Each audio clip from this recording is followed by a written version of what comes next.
ఈ ఎండాకాలం ఇంట్లో పనుకున్నట్టు ఊరికటి చచ్చిపోతావు అబ్బా. రామచ్చా. అబ్బా ఏం ఎండలరా నాయన.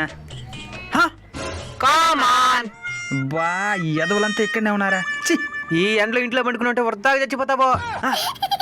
ఏం చేస్తామా మామా, ఈ ఎండ నుంచి తప్పించుకోవాలంటే ఏం చేయాలి మామా? అంటార్కిటికాకి వెళ్ళిపోవాలి.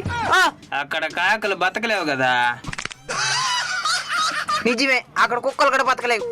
ఏం మచ్చా మా అత్త మామను కూడా దొరుకుపోతున్నావా? ఆ అత్త మామూలు కన్నీని పెట్టి నేను పెళ్లి చేసుకునింది అంటే నువ్వు కూడా కుక్కే కదే. ఎట్టుంది మామ పంచా? బాగుంది మచ్చా.